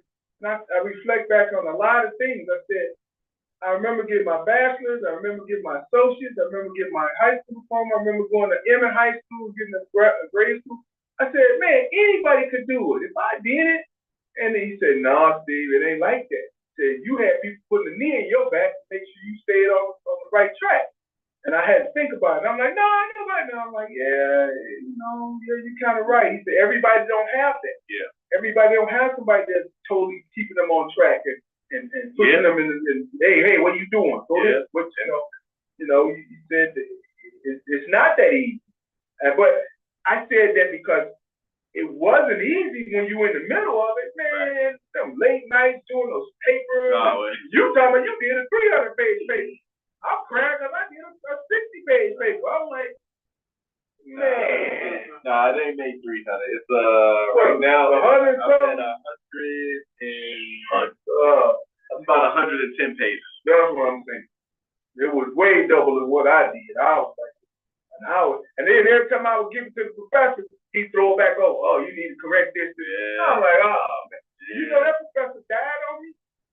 But luckily, he graded my paper before the end of my paper went past the market period. The last semester, which is the fall semester. Yeah. He put my grade on hold until I finished that paper. He corrected that paper in January before the next semester started. He ended up dying in like February. Oh wow. Yeah, March. Yeah. I was like, man, but he kept throwing it back over the fence. No, you need. I'm like, man, I go change this. But you know what it is? You know what it is because you've been through it. They actually trying to see what you can, how you push yourself. Right. How you can be pushed. That's all it is. Right. Yeah. Because I would look at some of the things. I'm like, you know what I mean? No. I think you should have this a little different this way. Yeah. You mark all it up. You got to go retype all of that. Yeah. Re-edit and one of my committee members definitely. I was just going over looking at some of their responses and I wouldn't say that his responses were definitely additions to the paper, and I'm like, okay, I can see how this adds a little bit more breadth or depth to the work and gets people to understand a little better. But I'm like, damn, I don't want to write it though. Yeah. Those late nights, those days, those weeks. Hey. But you, like you said, when you reflect back on it, you go, It wasn't that hard. You never said it was easy. Never was it easy. No, it wasn't easy.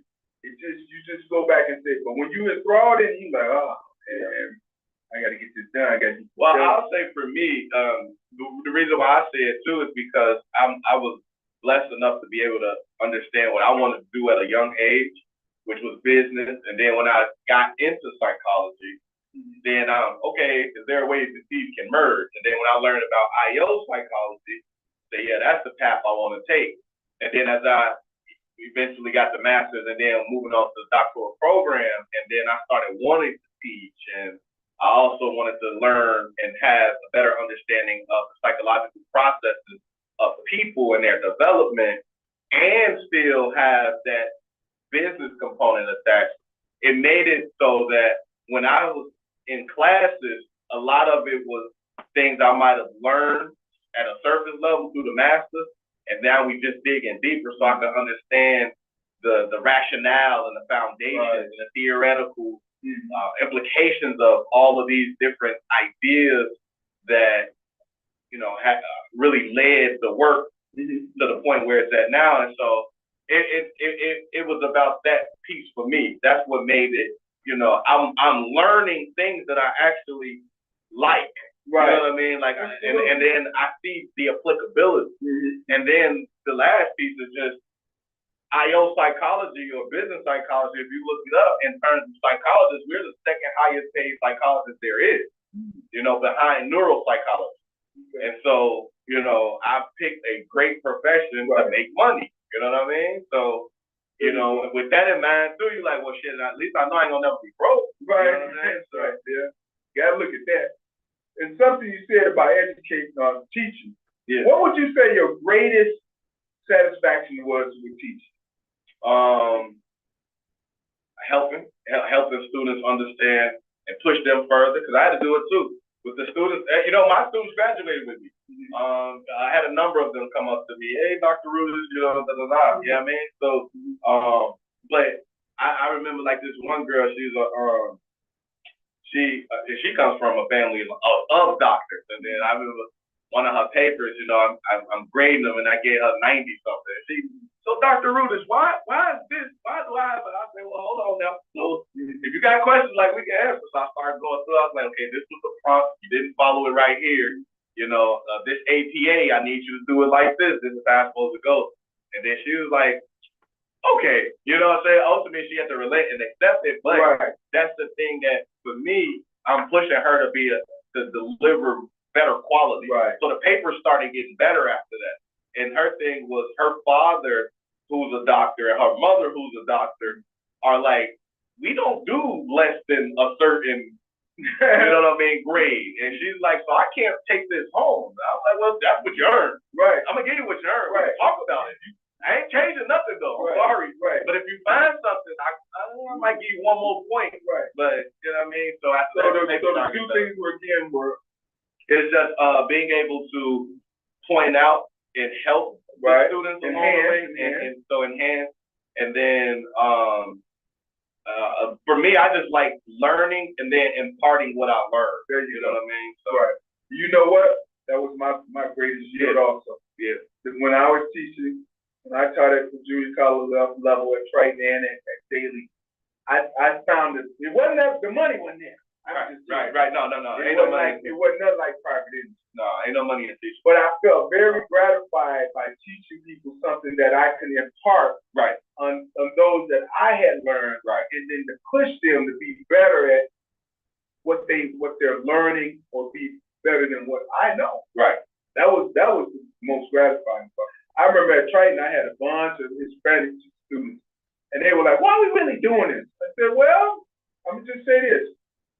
30-something years ago, I had this class at Triton, and it was nothing like this. It was not computer generated. It was all, you use a catalog to locate your fixtures. You got to locate, itemize, to find the part numbers and draw it out longhand with a pencil and all this.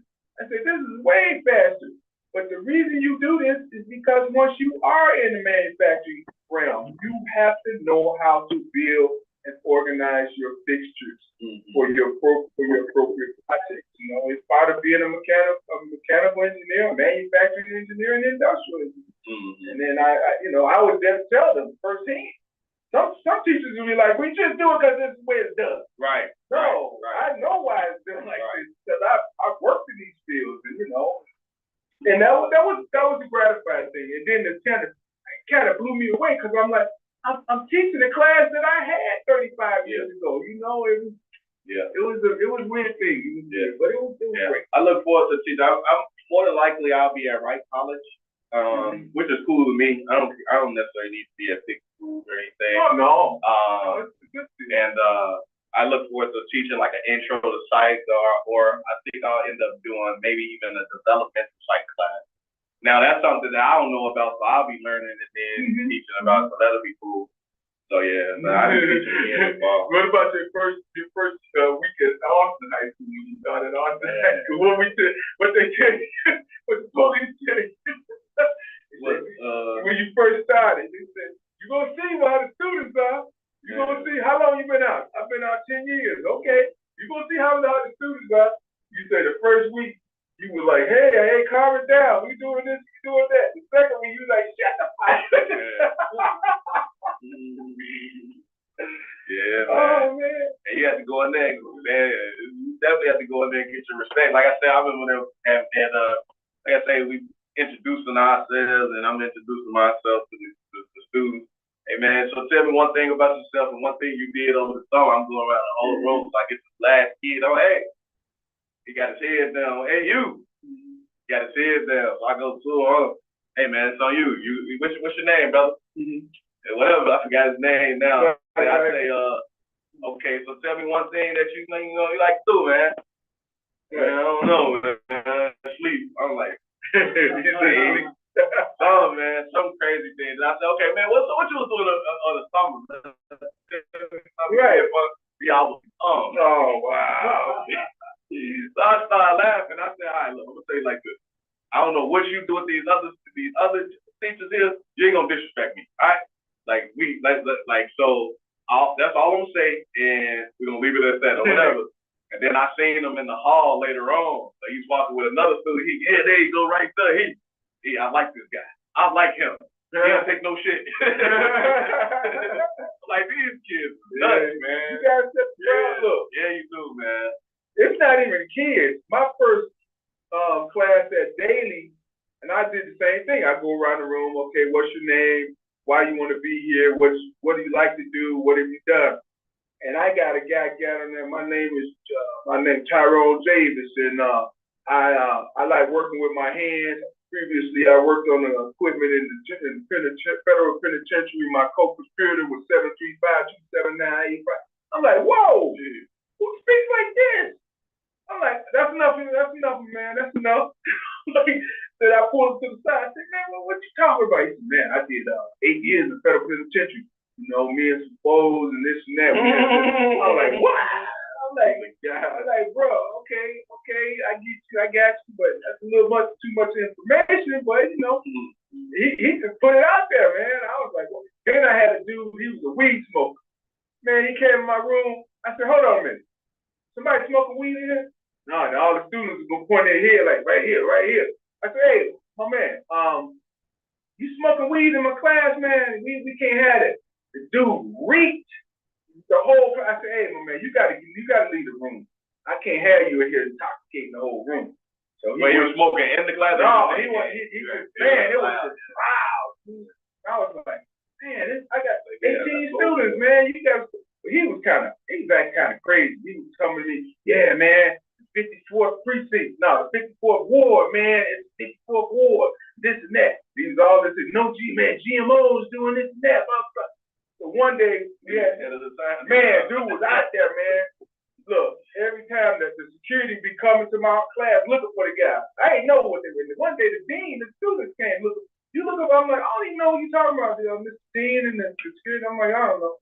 Man, this guy, we were training on I don't know if anybody know what a Bridgeport milling machine is. It's like one of the most industrial milling machines that are out there. And milling machines are typical machines that actually, I want to say, hog away material off of steel or copper, any kind of metal. So we were supposed to set the machine up, and we got these big vices, metal clamping vices called Kirk vices. They're $200-300 vices. This dude takes the vice and swings it off the milling machine onto the floor. I was like, and all the students standing around. I got 6 milling machines. I got 2 students per machine or 3 per machine. He throws it. I said, hey, bro, what you doing? He said, oh man, Mr. Robinson, that ain't your mistake, your vice. I said, what?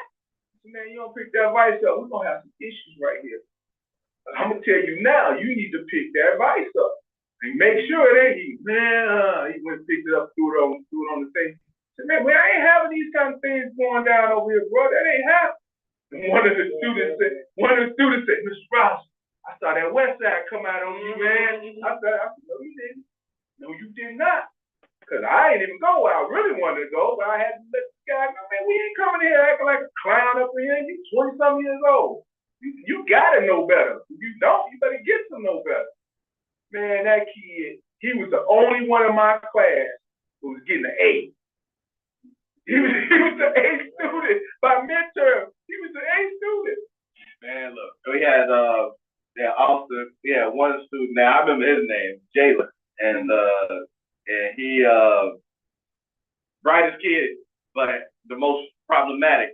And I remember the one time he going off in class. So I'm sitting on the desk. I know what you need. You need a hug. Come here. I open my arms up. Come give me a hug. He, no, fuck you. You gay as hell. You a faggot. He going off. It's okay. I understand. Home life can be rough. Come give me a hug. Come embrace me. Right. And he just stomping up and down. You know what? I'm gonna have my people come up here after school. You think this shit a game? I'm like, all that. I'm like, man, I know what you're missing. Right. Just come give me a hug. That's all.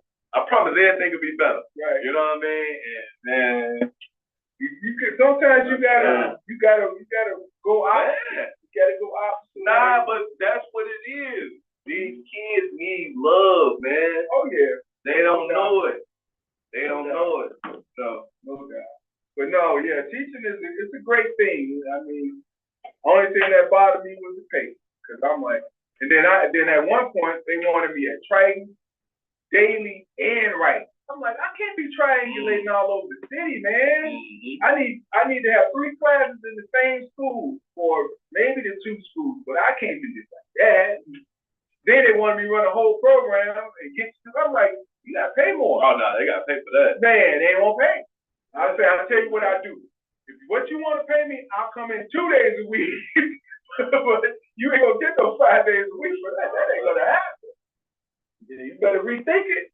And then they had this brother, man. He over there now, and he's struggling. Boy, he been struggling. Man, I need you, man. I know you don't. I turn that time down. Why you doing it? I was like, I get it, but I don't got it to be given. But anyway, y'all, what we got? Going across the room. Yeah, we got what you say out there, Frisco. How you been? We missed you yesterday. Hey. Yeah, you know what? I did come back. There wasn't no parking spots at that point, so I didn't stop. Got one in the back for you, right in the man. Yeah, I ain't know that. Yeah, you could park in the courtyard. I can always keep a couple spots back there, you know. But okay. Yeah, she told me she had you on the line, but I just thought that I was coordinating something. I didn't know.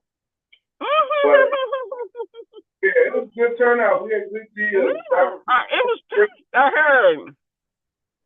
Yeah, everybody was good, man. Everybody. Let me put it like this. Like Tiny always say, we had a lot of like-minded people. Yeah, let's just say that. You know, we had a lot of likewise-minded Austinites. Let's just say that. And it worked out great. But what you say there, we about to go and conclude. Anything you want to add to the conversation? No. You know, me and you had a conversation yesterday, but the chamber, we'll be putting out our information next week for upcoming meetings and events, and in July, and Okay. so I'll be sending that stuff out by Thursday. Sound like a plan. Plan. All right, what you got to say there, Tiny, in conclusion? Well, you guys made me feel good tonight. You know, I was I was a teacher, and so I used to make $60 an hour, Mm-hmm. and I thought that was pretty good money. And It is. and I enjoyed when the yeah, when the students caught on to a concept. You know, I was trying to teach them something, and I could see it in their eyes when they understood what I was talking about. Right, right. So, but again, you know, keep up the good work, and it's good to be around like-minded people. Yes, sir. Indeed. What you say there, Dr. Raheem? We forgot to ask you. What's the highlight of your life when it comes to teaching? Yeah, active teacher. Yeah, what's up, fellas? You said what's the highlight of my life when it comes to Yeah, teaching? what's the best thing about teaching? That's the question, I guess. Just being able to interact and engage with younger people. You know, while we teaching them, they also teaching us at the same time. So just having that dynamic within the classroom, that's probably the most rewarding thing for me. Yeah, that's pretty much what we see also. Yeah, and let me say this one. Mm-hmm. Also, I like having the summers off. I like having a week off for spring break, and I like having 2 weeks off for Christmas. Just as well you like having the students, you like to be away from them too, huh? I heard that. How about yourself, Ella Houston? What you got for us in conclusion? Oh, nothing much. I enjoyed the conversation, but when they started talking about entrepreneurship and financing and stuff, I kind of lose it because I don't know much about it, and I never did like finances. So, but it was interesting. Okay. You got some room to learn. That's all. You know? Right. You already an entrepreneur. You've been a block club president for what, 38 years, 36 years? Yeah, it's been a long journey. Part of it. That don't happen not. Well, I'm thinking it's gonna end soon because I've got a lot of new residents here who are not community people, you know, and they don't speak English, so it's difficult. It's really difficult. We're gonna figure something out about that. That's one of the challenges that we got to figure out all over the country, all over the city, state, whatever. Miss Houston. Yes. Are you the one who did I lock your door? Did you last night? Your car door? No, that wasn't me. Okay, I'm sorry. That's okay. No, she was sitting a table over from you, Raheem, to your let me see, that would have been your left. She would have been to your left, table over. Because when I came in, it was a lady with a walker, and she was saying that she forgot to lock her car door. She was coming out, and I was like, "If you give me your key, I could lock it for you." And she gave me the key, and I went back out and pressed the button and locked the car door. I don't know. I just thought that was Miss Houston. I know who you're talking about. I think her name was Holiday or Holly something. I know you. She was at the table with me. Okay. So yeah, you were sitting right next to where me and my mother was sitting. Right. Yeah, blue. You say she had on blue? Yeah. Yeah, I had on a blue shirt. I'm trying to remember now. All right, there. What you say there, Barry?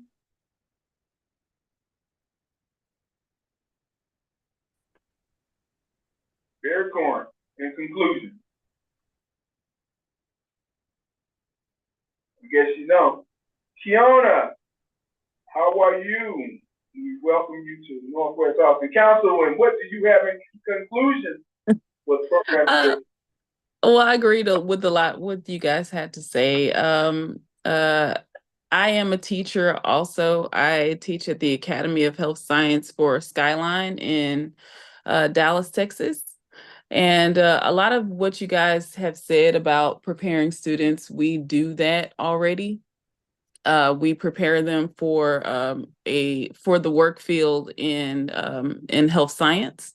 So if they're going to school to be, if they're trying to go to school to be a nurse or a doctor, we prepare them ahead of time and offer them those entry level positions at the end. So as far as teaching, I love teaching because it's like, I think it was Mr. Young who said the students teach you as well.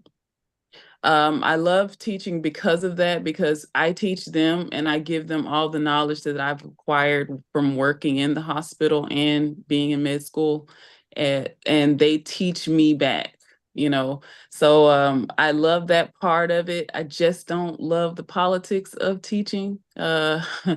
It gets kind of bothersome at times, but other than that, I agree with most of what you guys had to say. So just listening.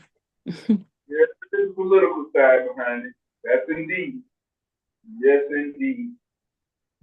All right, did I forget anybody? Barry, you got anything in conclusion? Are you there, man? Steve, We hear you, we hear you.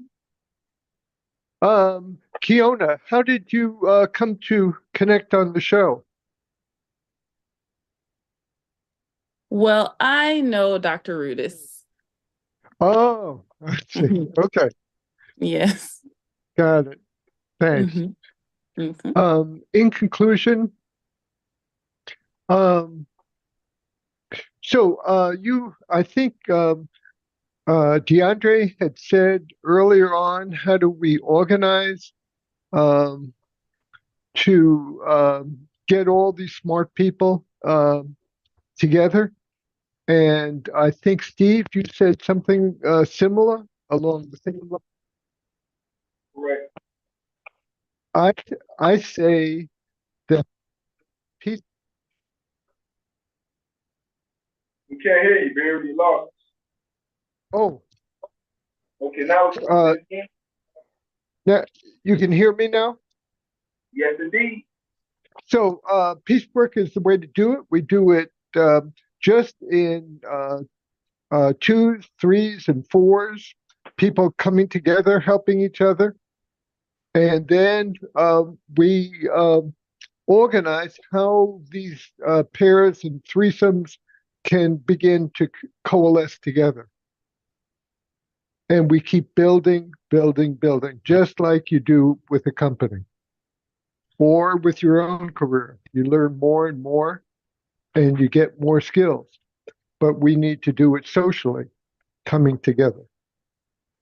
And when we do that, I believe there are just endless opportunities at a time when the culture is going down the tube.